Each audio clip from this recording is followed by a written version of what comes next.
मित्रांनो, मी कांचन अशोक चौधरी। श्री विश्वेश्वर राज्यस्तरीय ऑनलाईन वक्तृत्व स्पर्धा यामध्ये लॉकडाऊन शाप की वरदान या विषयावर बोलणार आहे। आज आपण पाहत आहोत मित्रांनो, हजारो वर्ष झाली पण भारत कधी बंदच करण्याची वेळ आली नाही। पण आज कोरोना महामारी असा आजार आला की भारतच काय अनेक देश लॉकडाऊन करण्यात आले। मनुष्य जगला तरच देश चालतो, मनुष्य जगला तरच देश चालतो असे आपण म्हणतात। म्हणून लॉकडाऊन हे घरातच राहून पाळावे असे मी म्हणते।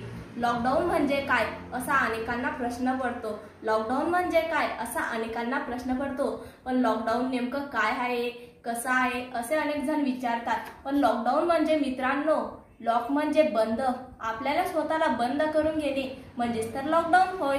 आपण इमॅजिन सुद्धा करू शकत नाही, की आज कोरोना ह्या महामारी आजारामुळे आपल्याला निरागस असे चेहरे सोडून जात आहे। कुणाची आई, कुणाचे बाबा, कुणाचा भाऊ तर कुणाची ताई या आजारामुळे हतबल झाले आहेत। कोरोना ह्या महामारीला घरातच बसवून आपण हरवूया, घरी राहा, सुरक्षित राहा। मनुष्य जन्म पुन्हा पुन्हा मिळत नाही असे आपणच काय आपले पूर्वजही सांगायचे। मी तर सांगते, 2-4 महिने घरात बसला तर काही फरक पडत नाही। घरी राहाल तर सेफ राहाल। आपल्यासाठी कडकडत्या अशा उन्हामध्ये रात्रंदिवस जे पोलीस ड्युटी बजावत आहे तर आपल्याला घरात बसण्यात काय प्रॉब्लेम आहे। मित्रांनो, घरी राहाल तरच सुरक्षित राहाल। म्हणून मी सांगते, लॉकडाऊन हे आपल्यासाठी वरदानच आहे। कधी न थांबणारी मुंबई आज थांबली। आपण इमॅजिन सुद्धा केली नव्हती की मुंबई कधी थांबेल। कधी न थांबणारी मुंबई आज थांबली। आपण इमॅजिन सुद्धा केली नव्हती की मुंबई कधी थांबेल। मुंबई जर थांबू शकते तर आपण का नाही। घरी बसा, सुरक्षित राहाल। मी एवढी विनंती करून तुम्हाला सांगते, घरी बसाल तरच सुरक्षित तुम्ही राहाल। एक सांगते, पग पग सुनहरे फूल खिले, कभी ना हो कांटों का सामना, जिंदगी आपकी खुशी से रहे, यही है हमारी मनोकामना। मित्रांनो, एक माणूस घराबाहेर जातो त्याची काळजी घेण्यासाठी त्याचे आई, बाबा, आजी, आजोबा, ताई, दादा इतके जण।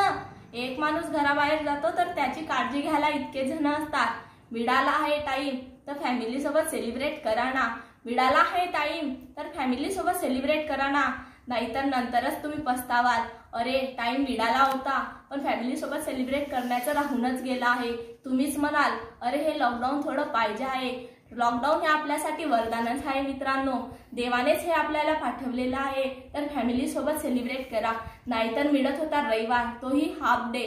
काय करावं ते सुचत नव्हतं। आता मिळाला आहे तर फॅमिलीचे विचार घ्या, फॅमिलीला समजून घ्या, नाहीतर नंतर तुम्हीच म्हणाल हे लॉकडाऊन पाहिजे होते। मी शेवटी पण सांगेल, लॉकडाऊन हे वरदानच आहे। बाहेर जाणे म्हणजे कोरोनाला आमंत्रण देणे। आपण जातो तर जातो, आपल्या फॅमिलीला पण नेणार आहोत। हाच विचार डोक्यात घेऊन बाहेर जा। आता घरात बसले तर पुढच्या वर्षी भेटणार, नाहीतर थेट बाहेर जाणार। राग आला ना माझा, खरं बोलतो नेहमी त्याचाच राग आला ना माझा, जो नेहमी खरं बोलतो त्याचाच राग आला। अरे, मला पण माहित आहे खूप कंटाळला असणार तुम्ही या लॉकडाऊनला। जगत होते ना आतापर्यंत, आताही जगून घ्या। जन्माला आला है कित्येक वर्ष, वेळच नाही मिळाली म्हणून रडत बसला। आता हसत खेळत वेळ काढत लॉकडाऊन तुम्ही जगून घ्या।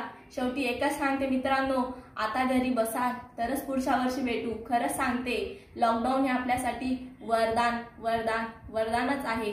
जय हिंद, जय महाराष्ट्र, बाय बाय।